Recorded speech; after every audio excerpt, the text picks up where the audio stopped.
기도하겠습니다. 하나님 아버지 감사합니다. 또 오후 예배로 하나님 앞에 나아갑니다. 우리 예배를 하나님 기쁘게 받아 주시옵소서. 감사드리고 예수님 이름으로 기도드립니다. 네. 모처럼 우리 강인 권사님 오후까지 계시니까 참 너무 기분이 좋습니다. 기분이 좋고 그렇습니다. 이런 일이 자주 있었으면 좋겠는데 우리의 소원일 뿐이고 실제는 그렇지 못한 현실이 더 많아가지고 어쨌든 우리 극동방송을 위해서 강인 권사님을 위해서 기도해 주시면 감사하겠습니다. 우리 찬송가 34장 우리 잘 모르는 찬송일 것 같은데 한번 배우고 한번 불러보도록 하겠습니다. 34장입니다. 참 놀랍도다 주 크신 이름.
한 번 더 불러보도록 하겠습니다.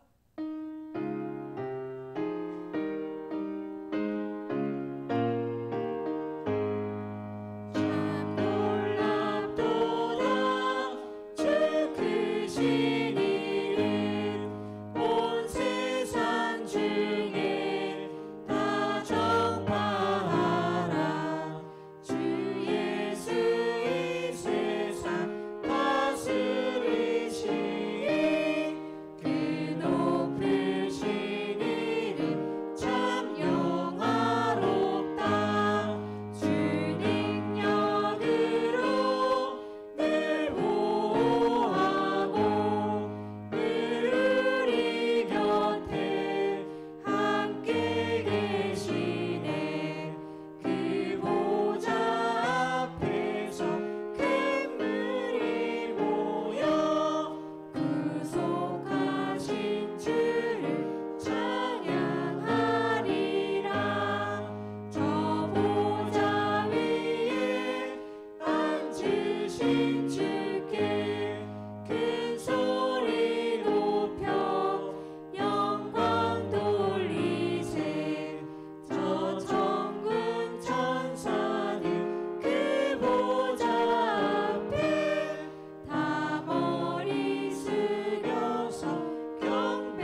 34장 아십니까?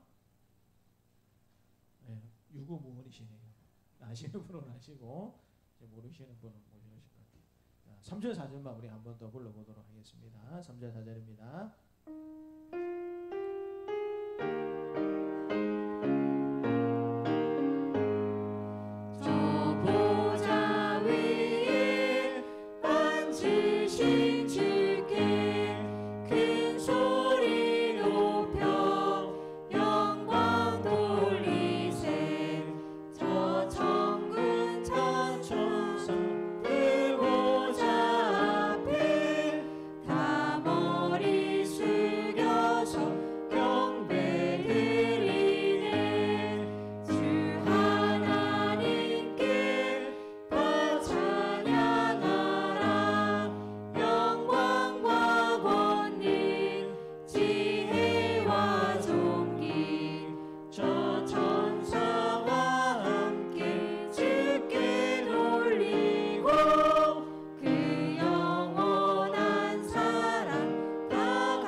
백북도 성도님 그 동아대병원에 있을 때 한번 뵙고 왔는데 감염 가기 전에 걱정을 참 많이 했습니다. 왜냐하면 여러 번 말씀드렸지만 교회 오신 지 얼마 안 됐잖아요. 교회 와가지고 그런 일이 별로 없었는데 넘어지셔가지고 크게 다친 셈이 돼가지고 자녀들이나 본인이 어떻게 생각할까 굉장히 좀 속으로 기도하면서 염려가 됐었습니다. 왜냐하면 보통 반응은 교회 안 나가다가 교회 나갔더니 또 이런 다치는 일도 있고 안 좋은 일도 생겨서 혹여 또 교회를 못 나가겠다 이런 또 말도 하실 수 있을 것 같아서 가기 전까지는 굉장히 좀 걱정도 되고 염려하는 마음을 가지고 갔었는데 이제 막상 따님을 뵙고 또 교복도 어르신을 뵈니까 이 목사님 여기까지 먼데 와주시는 것만 해도 너무 감사하다 그렇게 말씀해 주셔가지고 제가 기도해드리고 위로하러 갔다가 오히려 제가 괜히 내가 걱정했구나 하나님이 일하고 계셨는데 라는 생각을 하고 돌아왔습니다. 우리는 때때로 염려하고 걱정하는 일이 생기게 되면 우리 생각하고 우리 입장에만 생각할 그런 상황들이 많이 있지 않습니까? 이제 우리가 느끼지 못하는 그때라도 하나님 우리와 함께 해주시고 지켜주십니다. 안 아프면 제일 좋겠죠. 안 아프면 제일 좋겠지만 아픈 게 다가 아니고 그 아픔을 넘어서 일하시는 하나님을 만나고 또 하나님이 계시다라는 사실을 저와 여러분들 늘 기억하시면서 그렇게 사시면 좋겠습니다. 우리 수요 예배 때도 우리 박성 집사님이 불러주셔서 참 감사했는데 우리 전에 배웠던 우리 기적의 하나님 우리 한 번 더 찬양하도록 하겠습니다.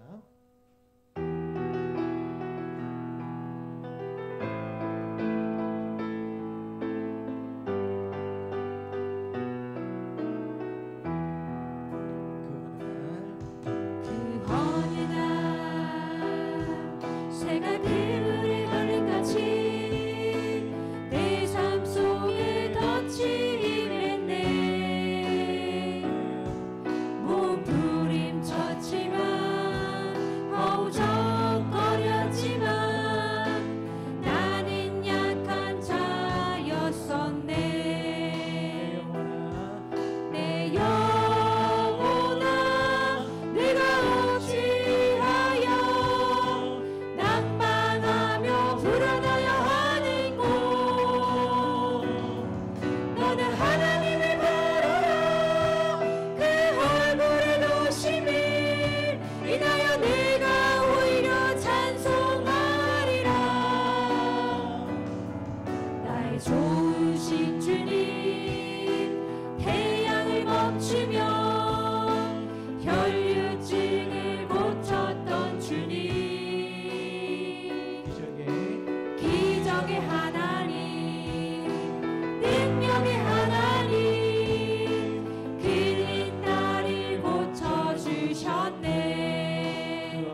기적의 하나님, 능력의 하나님, 그린 나를 고쳐주셨네. 한 번 더 찬양하겠습니다. 그 어느 날, 그 어느 날 새가 그물에 걸린 같이 내 삶 속에 덧치 임했네.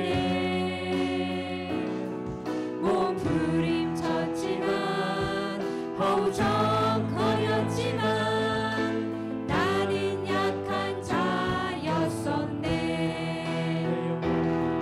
내 영혼아 내가 어찌하여 낭망하며 불안하여 하는고. 너는 하나님을 바라라. 그 얼굴의 보심이 이나여 내가 오히려 찬송하리라. 나의 좋으신 주님, 태양을 멈추며 혈류증을 고쳤던 주님, 기적의 하나님, 능력의 하나님, 그린 나를 고쳐주셨네. 그 어느 날, 그 어느 날 아무 예고도 없이 내 삶 속에 슬픔이 임했네. 원인을 찾으며 애써 봤지만 나는 무력한 자였네. 내 영혼아 내가 어찌하여 낭망하며 불안하여 하는고. 너는 하나님을 바라라. 그 얼굴의 도심을 인하여 내가 오히려 찬송하리라. 나의 좋으신 주님, 죽은 자를 살리며 모든 병을 고쳤던 주님, 기적의 하나님, 능력의 하나님, 그는 나를 고쳐주셨네. 기적의 하나님, 기적의 하나님, 능력의 하나님, 그는 나를 고쳐주셨네.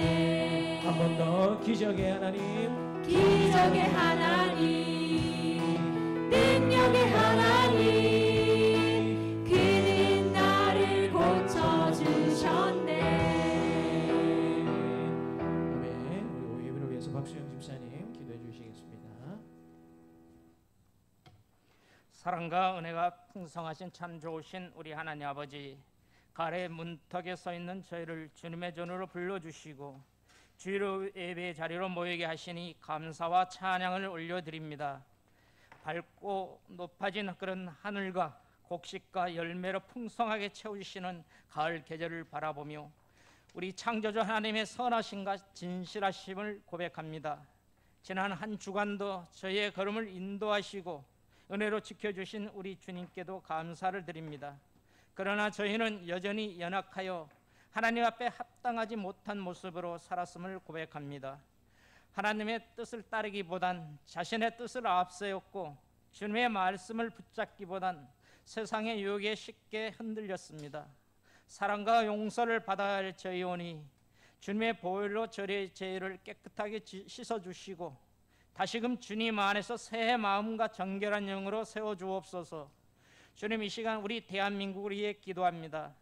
주님께서 이 땅을 불쌍히 여기사 정의와 평화가 강같이 흐르게 하여 주시고 지도자들에게 하나님을 경외하는 마음과 바른 지혜를 주셔서 나라를 바르게 섬기게 하옵소서. 사랑의 주님, 저희 교회 공동체와 성도들의 가정을 위해 기도합니다. 각 가정마다 믿음의 재단이 회복되게 하시고 기도와 예배가 끊어지지 않는 그런 복된 가정들 되게 하옵소서. 우리 자녀들에게는 믿음을 더하여 주시고 부모들에게는 지혜와 사랑을 더하셔서 믿음이 다음 세대로 이어지게 하여 주옵소서.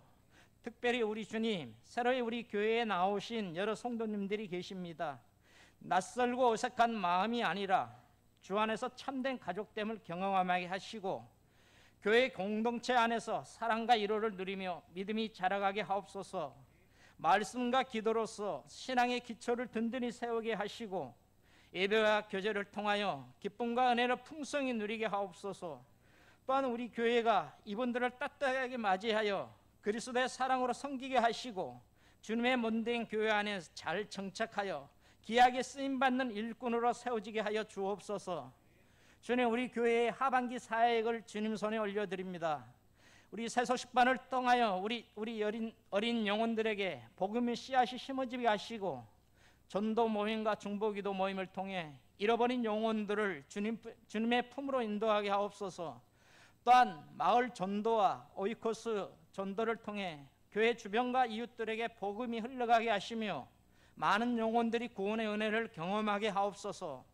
오늘 우리 교회 총동원 주일을 기억하여 주시고 성도 한 사람 한 사람 모두가 한 마음으로 전도에 힘쓰게 하여 주옵소서. 교회마다 구원의 열매가 맺히는 그런 복된 시간들만 되게 하여 주옵소서.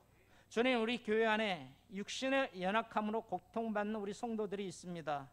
병상에 누워있는 우리 성도님들을 친히 찾아가 주시고 치료와 은혜를 더하여 주옵소서. 마음이 상한 자들에게 위로를 주시고 경제적 어려움과 삶의 무게운 짐으로 힘겨워하는 그들에게 하늘의 위로와 공급으로 채워주옵소서. 특별히 터키에서 사역하신 우리 오경배 정아리 선교사님을 주님께서 기억하여 주옵소서. 정아리 선교사님의 육신이 많이 연약해져 있는 가운데 있사오니 치료의 손길로 만져주시고 고통 가운데 위로하여 주시며 회복의 은혜를 더하여 주옵소서. 그 가정을 붙들어 주시고 사익에 흔들리지 않게 하시며 비자 발급 및 모든 필요를 채워 주옵소서. 찬양으로 기도로 봉사로 헌신하는 우리 모든 이들의 수고를 우리 주님께서 기억하여 주시고 그들의 삶이 하늘의 나라의 복으로 충만케 하여 주옵소서. 오늘 귀한 말씀 전하신 우리 목사님 성령으로 충만케 하시고 능력의 말씀, 은혜의 말씀이 선포되게 하여 주옵소서. 목사님의 가정을 지켜주시며 사모님과 두 자녀 우리 의진이와 유아에게 믿음의 복과 건강, 학업 위에도 주님의 은혜가 늘 함께하여 주옵소서. 이 시간 우리 출타 중에 우리 성도님들이 계십니다. 오가는 모든 발걸음 주님께서 지켜보아여 주옵시고 이 모든 말씀 참 좋으신 우리 구주 예수님의 이름으로 기도드리옵나이다. 아멘.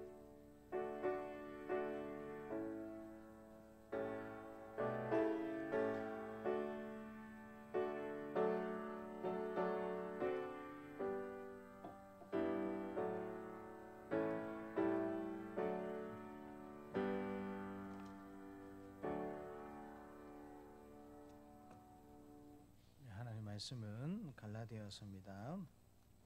신약성경 갈라디아서 6장 11절부터 18절까지 말씀입니다. 갈라디아서 6장 11절부터 18절까지 말씀입니다. 함께 하나님의 말씀을 읽겠습니다. 내 손으로 너희에게 이렇게 큰 글자로 쓴 것을 보라. 무릇 육체의 모양을 내려 하는 자들이 억지로 너희에게 할례를 받게 함은 그들이 그리스도의 십자가로 말미암아 박해를 면하려 함뿐이니라. 할례를 받은 그들이라도 스스로 율법은 지키지 아니하고 너희에게 할례를 받게 하려 하는 것은 그들이 너희 육체로 자랑하려 함이라. 그러나 내게는 우리 주 예수 그리스도의 십자가 외에 결코 자랑할 것이 없으니 그리스도로 말미암아 세상이 나를 대하여 십자가에 못 박히고 내가 또한 세상을 대하여 그러하니라. 할례나 무할례가 아무것도 아니로되 오직 새로 지으심을 받는 것만이 중요하니라. 무릇 이 규례를 행하는 자에게와 하나님의 이스라엘에게 평강과 긍휼이 있을지어다. 이후로는 누구든지 나를 괴롭게 하지 말라. 내가 내 몸에 예수의 흔적을 지니고 있노라. 형제들아, 우리 주 예수 그리스도의 은혜가 너희 심령에 있을지어다. 아멘.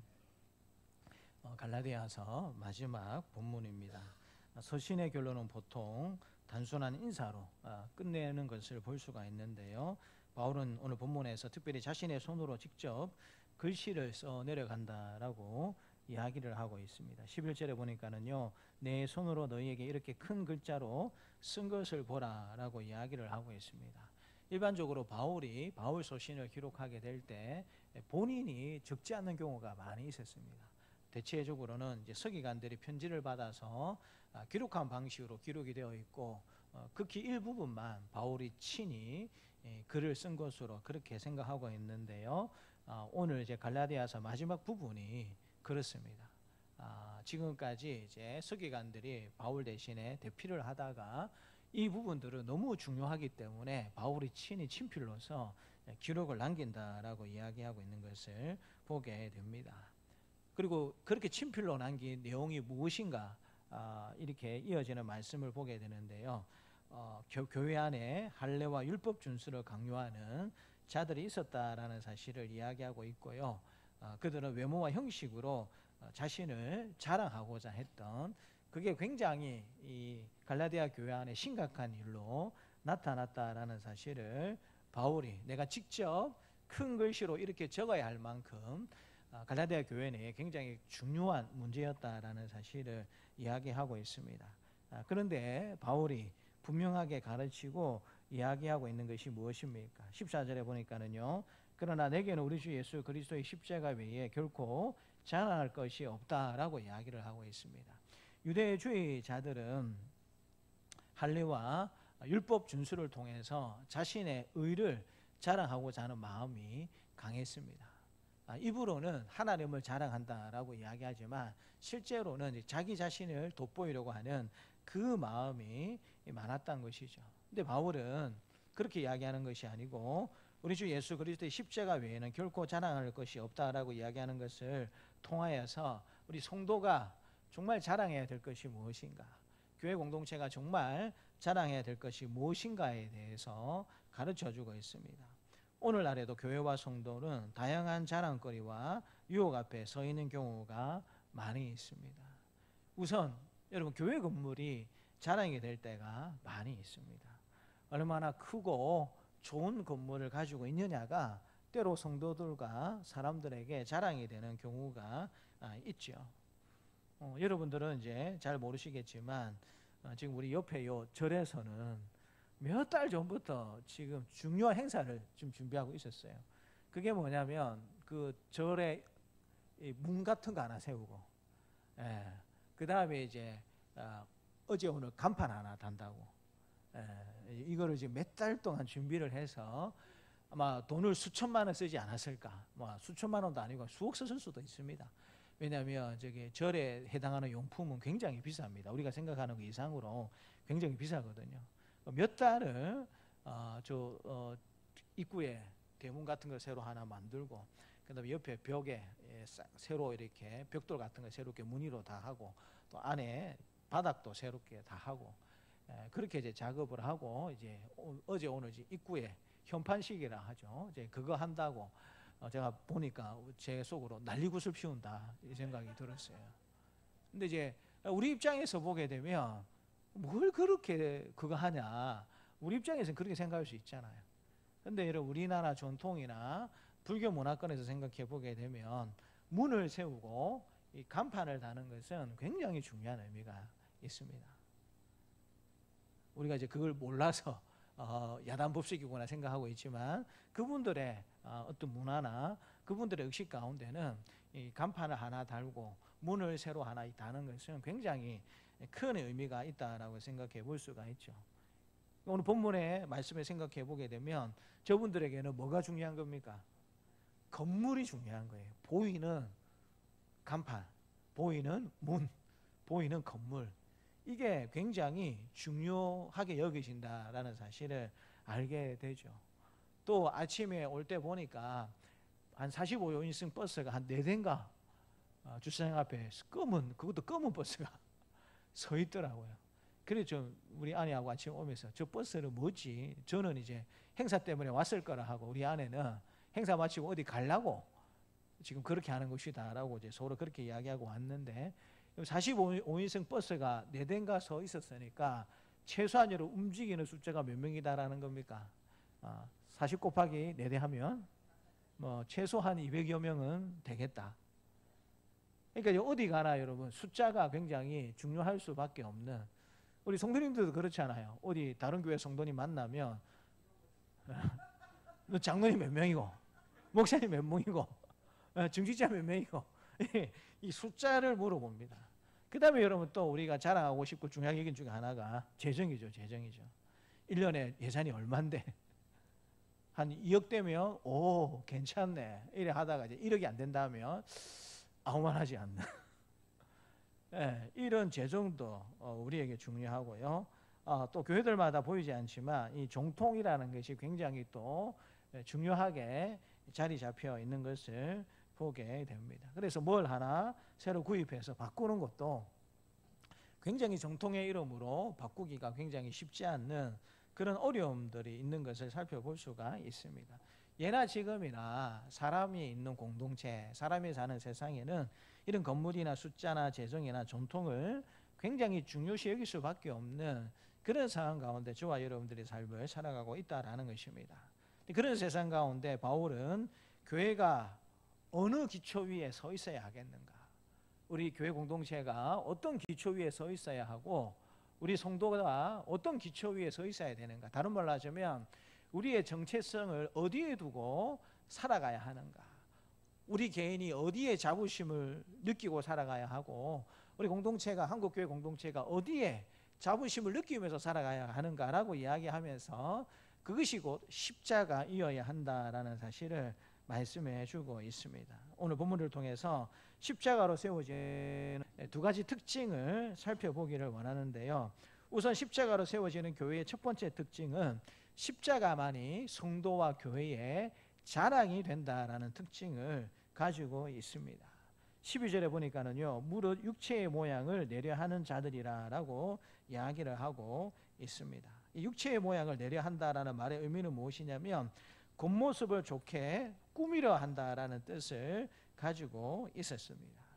당시 유대인들 중에 일부는 로마의 박해를 피하려고 혹은 또 사람들 앞에서 더 경건하게 보이려고 이방인들에게도 할례를 강요하는 일들이 있게 되었습니다. 바울은 이런 태도를 정면으로 비판을 하고 있습니다. 그들은 자신들의 종교적 행위를 자랑했지만 그것은 십자가의 능력을 가리는 일이 되었기 때문에 우리 성도의 정체성이, 교회의 정체성이 그런 것에 있어서는 안 된다라고 이야기하면서 우리 성도와 교회가 무엇으로 기뻐하고 무엇을 자랑해야 되는가 14절에서 고백하고 있는데요. 14절 말씀을 같이 한번 더 읽겠습니다. 그러나 내게는 우리 주 예수 그리스도의 십자가 외에 결코 자랑할 것이 없으니 그리스도로 말미암아 세상이 나를 대하여 십자가에 못 박고 내가 또한 세상을 대하여 그러하니라. 바울이 이야기하는 것은 세상과 바울은 일단은 어느 정도는 연관성이 있습니다. 어떤 연관성이 있냐면 복음 전파의 대상으로서 세상은 바울이 아끼고 사랑하는 대상이에요. 그러나 그 외에 세상에 대해서는 바울이 14절을 통해서 뭐라고 이야기하고 있냐면 아무런 나와는 상관이 없다라고 이야기하고 있습니다. 세상이 나에 대해서도 관심이 없고 나도 그런 세상에 대해서 관심이 없다라고 이야기를 하고 있고요. 바울은 어디에 관심이 있다라고 표현을 하고 있냐면 그러나 내게는 우리 주 예수 그리스도의 십자가 외에 결코 자랑할 것이 없다. 십자가만이 바울의 자랑이고 갈라디아 교회의 자랑, 정체성이 되어야 한다라고 가르쳐주고 있는 것입니다. 본문에서 이 자랑한다라는 뜻은 무엇이냐면 우리가 자랑한다라고 이야기하게 될 때 좋지 못한 의미로 생각하기가 쉽잖아요. 그래서 우리가 뭔가 자랑할 때는 교만하다라고 그렇게 평가하기가 쉬운데 바울이 본문을 통해서 내가 십자가를 자랑한다라고 이야기할 때는 이게 뽐낸다라는 의미가 아니고요. 무엇에 의지하여서 그것을 진심으로 기뻐한다라는 의미를 지니고 있습니다. 바울이 십자가를 자랑한다라는 것은 날마다 십자가를 의지하면서 살아간다는 뜻이고요. 십자가 때문에 날마다 내가 기쁘다라는 의미를 가지고 바울은 내가 지금 십자가 외에 자랑할 것이 없다라고 이야기하고 있는 것을 들을 수가 있습니다. 바울은 십자가가 자신의 삶의 기초이며 유일한 영광이다라는 사실을 선포하고 있는 것이죠. 비슷한 내용을 빌립보서 3장 7, 8절에서도 이야기하고 있는데요. 같이 한번 읽겠습니다. 그러나 무엇이든지 내게 유익하던 것을 내가 그리스도를 위하여 다 해로 여길 뿐더러 또한 모든 것을 해로 여김은 내 주 그리스도 예수를 아는 지식이 가장 고상하기 때문이라. 내가 그를 위하여 모든 것을 잃어버리고 배설물로 여김은 그리스도를 얻고. 바울이 고백하고 있는 것이 무엇입니까? 내가 그를 위하여, 예수님을 위해서, 예수님의 십자가를 위해서 모든 것을 잃어버리고 배설물로 여김은 그리스도를 얻기 위함이다 라고 고백을 하고 있습니다. 바울은 자신의 혈통이나 업적이나 학문, 모든 자랑할 만한 것들을 버리고 오직 그리스도를 얻는 것을 최고의 가치로 여기고 있다라는 사실을 이 빌립보서 말씀을 통해서 고백하고 있는 것입니다. 이 빛이 프리즘을 통과하게 되면 다양한 색깔이 나타납니다. 무지개 색깔이 나타나는 것을 아시지 않습니까? 근데 여러분, 이 역으로 빛을, 프리즘을 통과시키게 되면 다시 이 그렇게 현란했던 색들이 순수한 흰빛으로 변한다라는 사실을 알게 됩니다. 세상은 여러 자랑거리로 우리를 흩어놓습니다. 이것도 너희는 자랑할 것이 없느냐, 저것도 자랑할 것이 없느냐라고 세상 기준으로 자랑거리를 우리를 판단하면서 우리를 그런 자랑거리로 흩어놓게 되지만, 십자가는 교회를 다시, 성도의 마음을, 교회를 다시 하나로 모으는 힘이 된다라는 사실을 바울이 가르쳐주고 있는 것입니다. 성도 여러분, 오늘날 교회가 무엇을 자랑해야 하겠습니까? 큰 예배당, 숫자, 재정, 이게 여러분 우리 신앙생활 하는 데 있어서 필요하고 도움이 되는 것은 분명한 사실입니다. 그러나 주님은 그것을 기뻐하거나 원하시지는 않는다라는 사실입니다. 오직 십자가만을 자랑하는 그와 같은 교회가 되기를 원한다라는 사실을 바울의 음성을 통해서 하나님께서 말씀해 주고 있는 것이죠. 성도 한 사람 한 사람도 마찬가지입니다. 우리의 성취, 학력, 명예가 아니라 나는 십자가의 은혜로만 삽니다 라고 고백하게 될 때에 세상은 우리와 교회를 통해서 진정한 복음을 보게 될 줄 믿으시기를 바랍니다.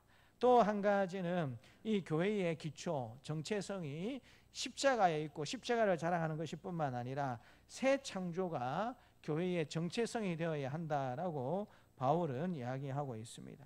15절 말씀을 같이 한번 읽겠습니다. 15절입니다. 할례나 무할례가 아무것도 아니로되 오직 새로 지으심을 받은 것만이 중요하니라. 갈라디아 교회 성도들은 지금 할례 받았느냐 할례 받지 못했느냐가 굉장히 중요한 문제가 되어 있어요. 할례를 받았으면 나는 유대인이고 하나님의 백성이 되었다라는 의미이지만, 할례를 받지 않았으면 왠지 하나님 나라의 이류 시민이 되는 것처럼 그와 같은 차별을 하는 그런 흐름이 갈라디아 교회 내에 있었거든요. 그래서 이 15절을 이야기하는 겁니다. 할례나 무할례가 아무것도 아니로되 오직 새로 지으심을 받은 것만이 중요하다. 우리가 예수님을 믿고 성령님을 받은 삶을 산다면 우리가 그리스도 안에서 새로운 피조물이 된 것인데 그것이 더 중요하다라고 바울이 이야기하고 있습니다. 이 새로 지으심을 받았다, 새로 창조함을 받았다라는 뜻입니다. 이 지으심을 받았다, 창조함을 받았다라는 말에 원어가 어떻게 기록되어 있냐면 크티시스라고 기록이 되어 있습니다. 근데 이 단어에서 뭐가 나왔냐면 영어에 창조하다라는 크리에이션이 나왔고요. 또 요즘 유튜버 뒤에 뭘 말이 붙입니까? 크리에이터라는 단어를 붙이지 않습니까? 영상을 만들어내는 사람들. 그러니까 새 창조라는 말의 의미가 무엇이냐면 만들어낸다, 새로 만들어진다라는 그런 의미를 가지고 있는 것인데요. 예수 그리스도의 십자가와 부활 안에서 옛것이 다 사라지고 전혀 새로운 존재로 다시 태어났기 때문에 새로 지음 받은 것만이 중요하다. 우리가 그리스도 안에서 새로운 피조물이 되었다라고 이야기를 하고 있는 것입니다. 고린도후서 5장 17절 말씀을 보게 되면은요, 누구든지 그리스도 안에 있으면 새로운 피조물이 되었다라고 이야기를 하고 있습니다. 우리가 예수님을 믿고 신앙생활을 제대로 하는 사람 같으면 우리의 정체성이 세상 자리에 있는 것, 세상 자랑거리에 있는 것이 아니고 예수 그리스도를 믿는 믿음 안에 있어서 우리가 믿음 안에서 이렇게 변화되었습니다라는 그런 것이 우리의 개인의 정체성이 되어야 한다라고, 그것이 새롭게 창조받은 우리의 모습이다라는 사실을 이야기하고 있고요. 또 17절 말씀에 보면은요, 같이 한번 읽겠습니다. 17절입니다. 이 이후로는 누구든지 나를 괴롭게 하지 말라. 내가 내 몸에 예수의 흔적을 지니고 있노라. 새로운 창조물이 되었다. 첫 번째 표식이 무엇이냐면 새 창조를 받게 되었다라는 겁니다. 새로운 피조물이 되었다라는 개인의 변화가 있게 되었다라는 사실을 바울이 이야기하고 난 다음에 그 다음에 또 한 가지 이야기한 게 뭐냐면 내 몸에 예수의 흔적을 지니게 되었다라고 이야기를 하고 있습니다. 이건 여러분 헬라어나 영어가 발음이 똑같습니다. 흔적이라고 하게 될 때 헬라어는 이제 스티그마라고 이야기하는데 영어도 그대로 스티그마라고 이야기합니다. 그래서 여러분 스티그마 이펙트라는 단어를 쓰게 되는데 이게 뭐냐면 낙인 효과입니다. 낙인 효과. 그 사람에 대해서 면밀하게 살펴보지 않고 그냥 뭐라고 할까요? 이 좋지 못한 생각을 가지고 의뢰의 저 사람은 그런 종류의 사람이냐라고 다른 변화를 생각하지 않고 그 사람을 그냥 낙인 찍어버리는 그것을 두고 스티그마 이펙트라고 영어에서 이야기하는데요. 그 흔적, 내가 예수님을 믿고 새로운 창조물이 되었으면 내가 주님을 위해서 살다가 상처받은 그 스티그마, 흔적을 가지게 된다라는 사실을 이야기하고 있습니다. 이 흔적은 우리가 잘 아는 내용인데요. 이 고대 근동에서는 주인이 낙인을 찍습니다. 노예에게. 얼굴에 찍을 수도 있고 몸의 일부분에 찍을 수도 있습니다. 옛날에 이제 우리나라 같은 경우에는 조선시대 같은 경우에는 노비가 도망하게 되면 그 노비를 추노꾼이 잡아가지고 이 노비가 다시는 도망가지 못하게 어디에 낙인을 찍었습니까? 얼굴에 낙인을 찍었어요. 그러니까 얘는 노비이고 도망갔다가 잡혀온 그런 노비다라는 사실을 공공연하게 사람들이 알리기 위해서 얼굴에 불로 철을 달고 가지고 이제 낙인을 찍어버리는 그런 일들이 있었다라는 사실을 알지 않습니까?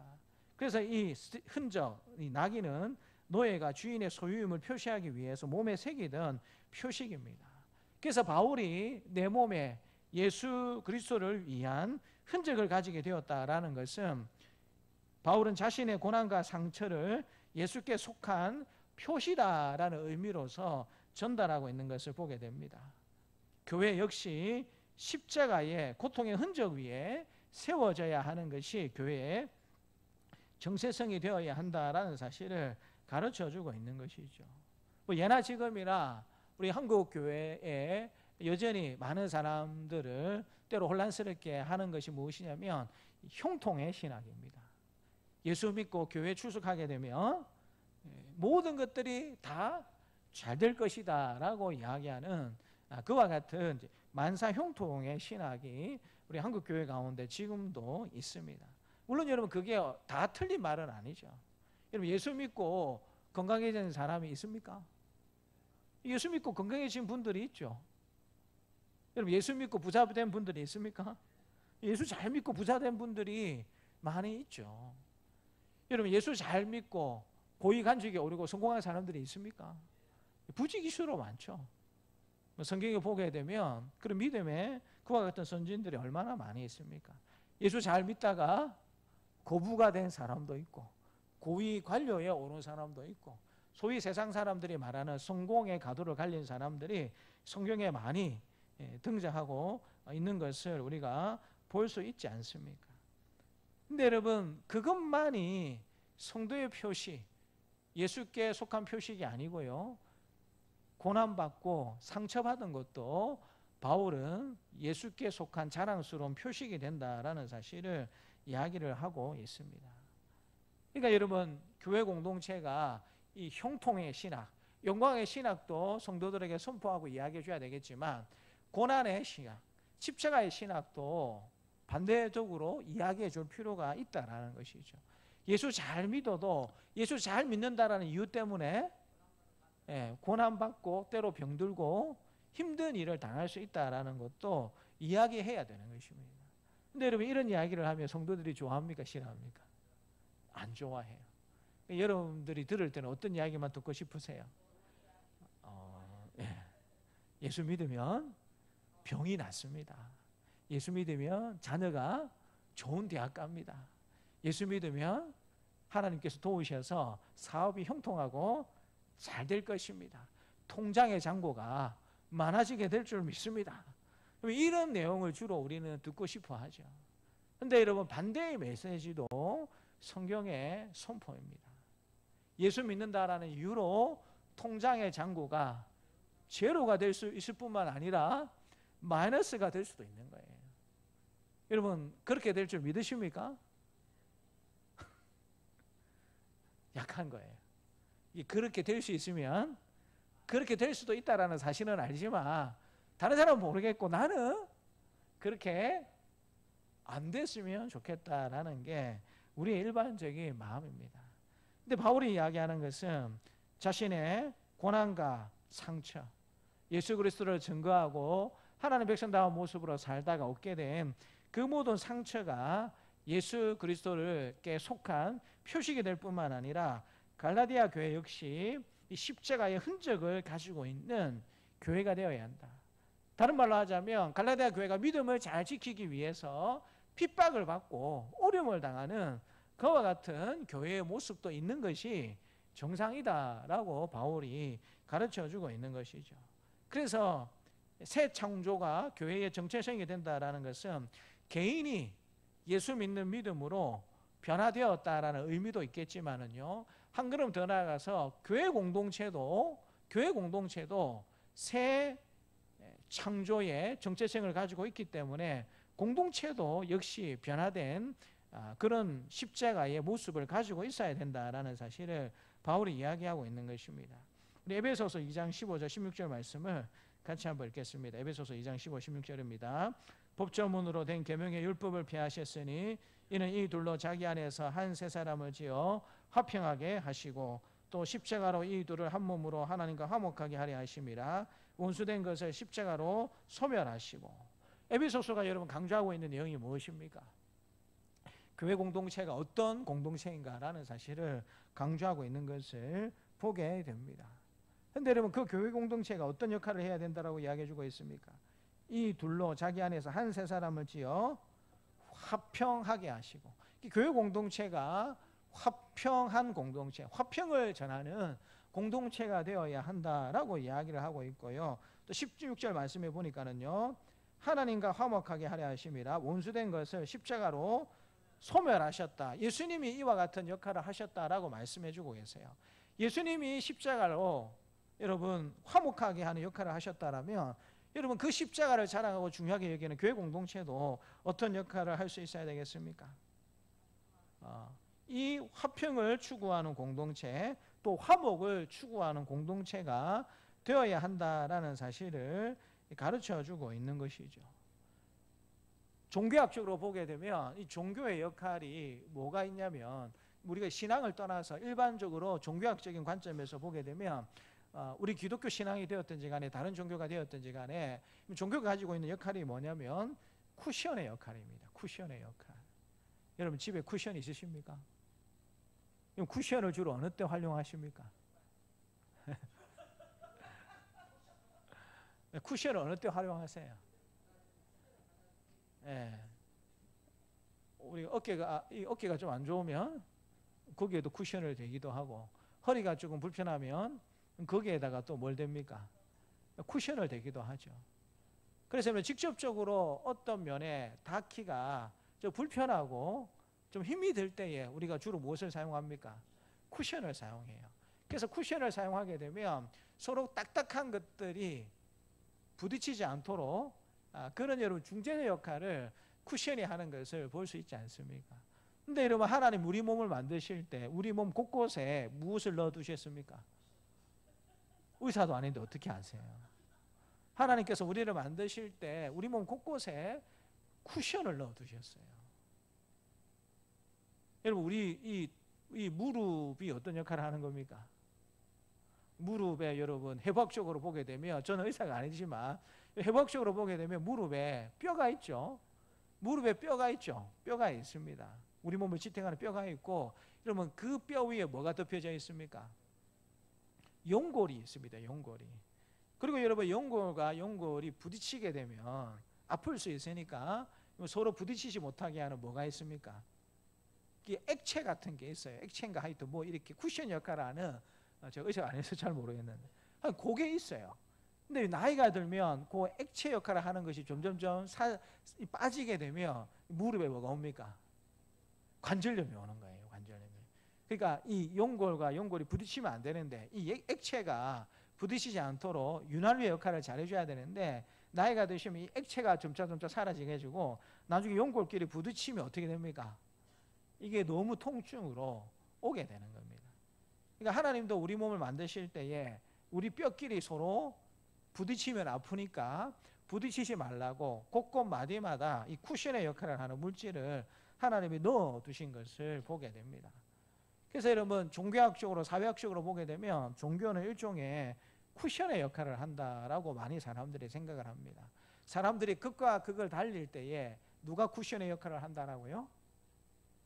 이 극단적인 이 세력들이 서로 몸과 몸이 부딪혀서 상하지 않도록 중간에 이 종교라는 것이 쿠션의 역할을 해서 서로 부딪히지 않고 잘 대화하고 화목하게 할 수 있도록 그와 같은 역할이 이 종교 비교 종교학에서는 이 종교의 역할이다라고 이야기하는 것을 들을 수가 있습니다.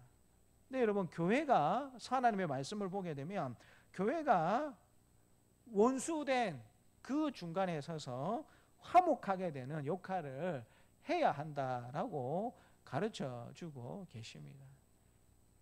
부부 사이에 여러분 사이가 안 좋으면 교회는 어떻게 될 가능성이 많습니까? 도장 찍자. 그렇게 될 가능성이 많잖아요. 그럴 때 여러분 보통 교회들이 이제 부부 행복학교라든지 부부 성경학교 같은 걸 합니다. 그런 프로그램이 있는 교회들은 그렇게 합니다. 그래서 이제는 도저히 우리가 같이 살지 못하겠다 해가지고 이제 다짐하고 결심한 부부를 부릅니다. 부부 행복학교나 부부 성경학교를 불러요. 그래서 여러분 뭐 12주가 되었던 6주가 되었던 프로그램을 진행을 합니다. 그런 프로그램의 가장 핵심은 뭐냐면 입장을 바꿔놓고 생각해 보라는 겁니다. 입장을 바꿔놓고 생각해 보라는 거예요. 그러니까 부부가 다투는 가장 큰 이유가 어디에 있겠습니까? 남편이 아내의 입장을 제대로 이해하지 못하고 아내가 남편의 입장을 제대로 이해하지를 못한다라는 거예요. 근데 여러분 이런 부부 행복학교로 하면서 그런 부분들을 한 번씩 이렇게 이야기를 합니다. 아내 되시는 분이 남편의 입장이 한번 되어보고 또 남편이 아내의 입장이 한번 되어보는 그와 같은 내용들을 많이 강조하거든요. 그렇게 되면 제일 좋은 방법은 어떤 방법이냐면 아내가 남편 직장에 출근을 한번 해보는 거예요. 그러면 남편이 그 반대로 어떻게 하면 됩니까? 주부로서 한 달만 바꿔서 삶을 살아보는 거예요. 그러면 아내가 한 달 동안 밖에 나가서 일을 하고 남편이 한 달 정도 집에서 아이들을 돌보면서 이렇게 살림을 한번 살아보는 겁니다. 그러면 어떤 일이 일어나겠습니까? 한 달 정도 그렇게 한다라면 어떤 일이 일어나겠습니까? 나는 지금까지 재능을 잘못 알고 있었다. 나는 이제 여보 나는 남편이지만 나는 살림에 재능이 있으니까 나는 살림할 테니까 당신이 열심히 돈을 벌면 좋겠다. 여러분 이렇게 되겠습니까? 물론 그렇게 되는 경우도 있습니다. 근데 이제 입장을 바꾸어서 그렇게 서로 자기 역할을 하다 보면 아내의 어려움이라고 할까요? 남편의 어려움을 서로 잘 이해하게 돼요. 직장 생활하는 남편들은 항상 여러분 주머니에 뭐가 있는 줄 아십니까? 사표가 있습니다. 항상 웬만하면 사표를 주머니에 이렇게 가지고 다닙니다. 그 사표를 몇 번 썼겠습니까? 수백 번 아닌 것 같고 최소한 10대 번은 쓸 것 같아요. 썼다가 찢었다가 썼다가 찢었다가 자존심도 상하고 내가 이렇게까지 먹고 살아야 되는가라는 걸 느낄 때가 많이 있습니다. 그럴 때마다 여러 남편들이 사표를 썼다가 찢는 이유가 어디 있겠습니까? 그렇죠. 아내를 생각하고 자녀를 생각하는 거죠. 내가 열심히 일을 해야 누가 먹고 삽니까? 우리 부인에게 때가 되면 예쁜 옷이라도 한 벌 사줄 수 있고 또 우리 자녀들 공부시킬 수 있고 학교로 보낼 수 있으니까 대부분의 가장들은 자존심이 상하고 힘든 일이 있어도 그런 것들 때문에 직장 생활을 하고 버팁니다. 또 여러분, 남편은 아내의 입장을 잘 모를 때가 많이 있어요. 남편들이 자주 하는 말 중에 어떤 말이 있습니까? 잘하시잖아요. 왜 모른 척 하세요? 그런 말 안 하십니까? 남편들이 가장 많이 하는 아내들에게 하실 말 중에 한 가지가 뭐였죠? 그렇죠. 여태까지 뭐 했는데? 집에 있으면서 뭐 했는데? 근데 자기가 한 달 정도 살림을 살아보면 어떻게 됩니까? 집에 있는 게 결코 만만한 게 아니구나. 아이들을 돌보고 가정을 이렇게 잘 돌보고 이런 것들이 결코 쉬운 일이 아니구나라는 사실을 알게 된다라는 거예요. 그래서 여러분, 입장을 바꿔놓고 한번 경험해보고 이야기를 하다 보면 우리가 이해하지 못할 것도 없구나. 내가 오해했구나. 내가 좀 더 이해하고 품어줘야 됐었는데 내가 오히려 그렇게 하지 못했구나라는 사실을 느낄 때가 많다라는 겁니다.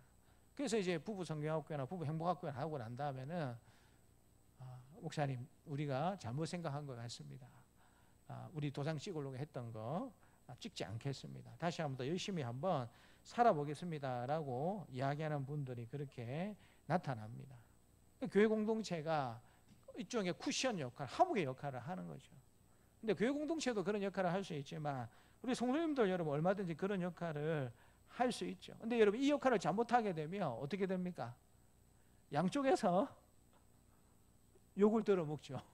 잘못하면 도와주려고 했다가 자칫 잘못하면 양쪽에서 오해받고 욕을 얻어먹는 경우가 있을 수 있습니다. 근데 여러분, 그것이 하나님의 말씀에 따르자면 그게 우리가 성도가 해야 될 역할이고 교회가 해야 되는 교회의 정체성이다. 새 창조는 단순한 개인적인 변화만을 의미하는 것이 아니라 화해와 연합의 공동체를 이루는 것이다 라는 사실을 하나님께서 말씀해 주고 있는 것입니다. 오늘 교회가 추구해야 할 것은 우리만의 전통이나 세상의 인정이 아니고요, 오직 새 창조의 원리, 즉 십자가에서 시작된 새로운 개인의 정체성, 이 공동체의 정체성을 붙드는 것이다 라는 사실을 바울이 이야기하고 있는 것입니다. 그리고 교회는 세상 속에서 예수의 흔적을 드러내면서 살아가야 합니다. 화려함이 아니라 때로는 고난과 희생을 통해서 교회 공동체는 정말 이런 곳이구나, 이래서 사람들이 교회를 다니고 교회가 필요한 것이구나 라는 사실을 보여주면서 살아가야 한다라는 것이죠. 성도 여러분, 바울은 갈라디아 마지막 본문에서 교회의 본질, 정체성이 무엇인지 선포하고 있습니다. 십자가만 자랑하는 공동체가 되어야 하고 새 창조의 정체성을 가진 공동체가 되어야 한다라는 사실을 우리에게 가르쳐주고 있습니다. 오늘 우리 교회도 이 두 가지를 붙잡아야 할 줄 믿습니다.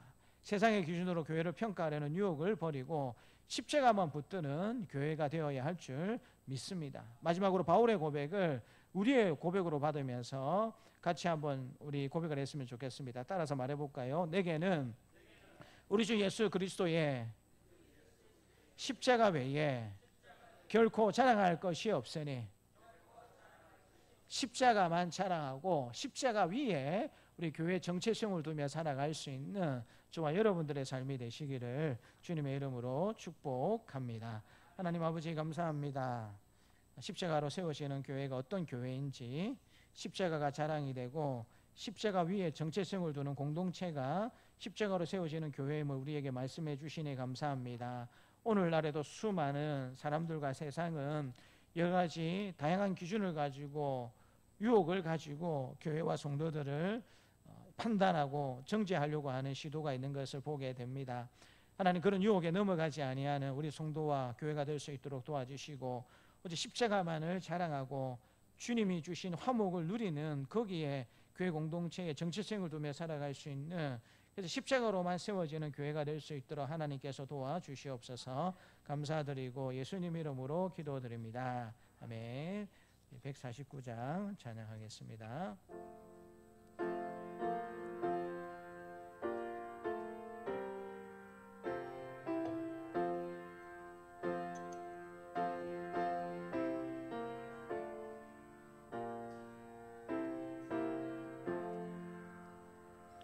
주 달려 죽은 십자가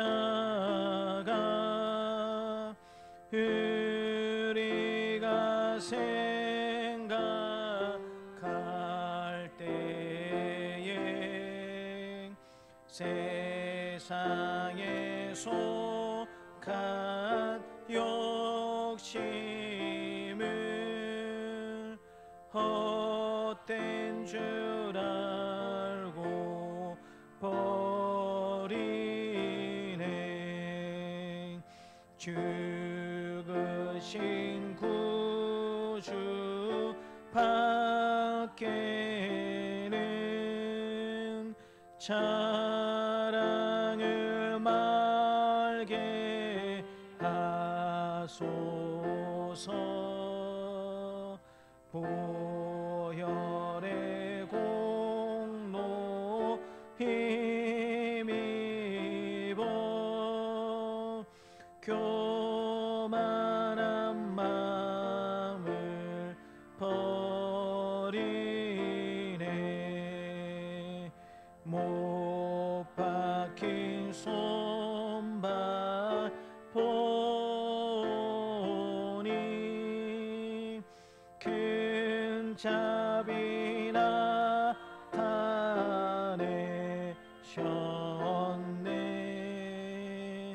가시로 만든 면류관 우리를 위해 쓰셨네. 온 세상 만물 가져도 주를 못 갚겠네. 놀라운 사랑 받은 나 몸으로 제물 삼겠네. 아멘.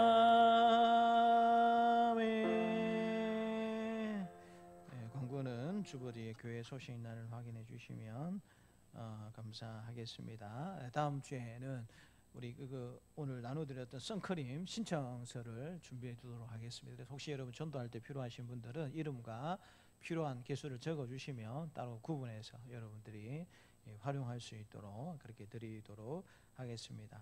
10월 저녁 기도회 11조는 연휴 때문에 이번 주 수요일부터 금요일까지 진행이 될 예정 가운데 있습니다. 도로는 10월 5일 오전 예배는 전 세대 예배로 교육기관에 별도로 모이지 않고요.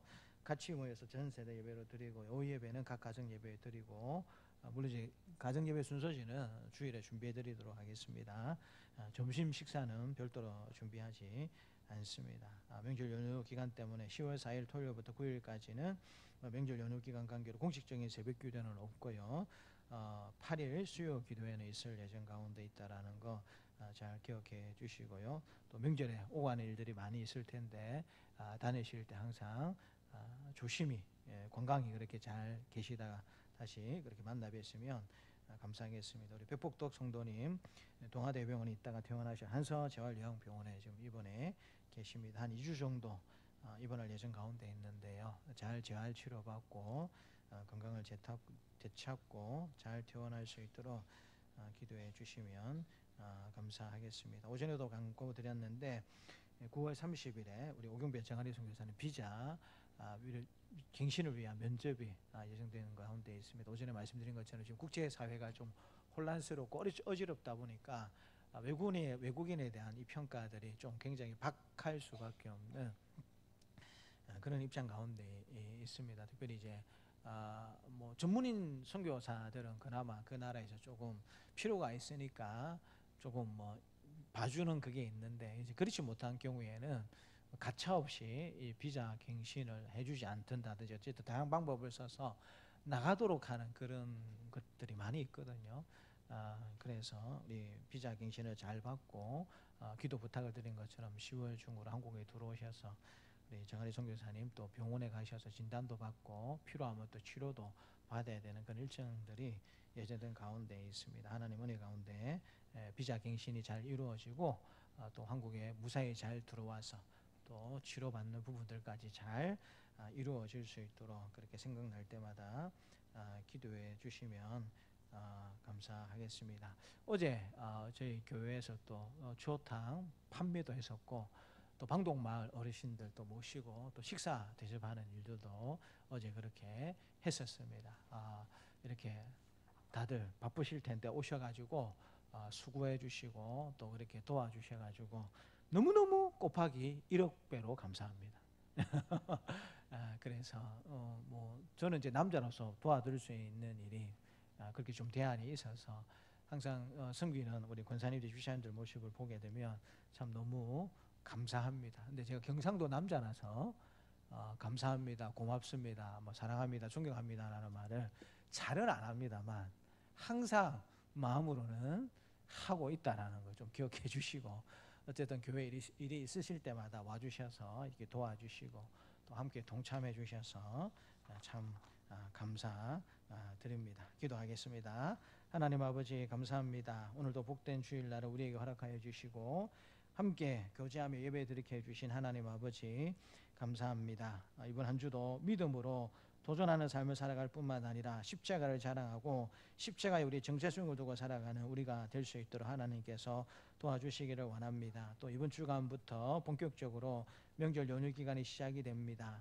하나님 이 나라와 백성들을 긍휼히 여겨 주시어서 우상을 섬기는 일로부터 자유로운 우리 대한민국이 될 수 있도록 도와주시고 하나님께서 이 나라에 이토록 많은 복과 은혜를 주신 이유가 어디에 있는지 다시 한번 생각해 보면서 이 명절 연휴 기간을 통해서 더욱더 우리가 만나는 사람마다 또 복음을 자랑하는 은혜가 있는 기간이 될 수 있도록 하나님께서 축복하여 주시옵소서. 한 주간의 삶 가운데서도 하나님 우리의 힘이 되어 주시고 선한 목자가 되어 주시기를 간절히 기도드리오며 예수님 이름으로 감사하며 기도드립니다. 아멘.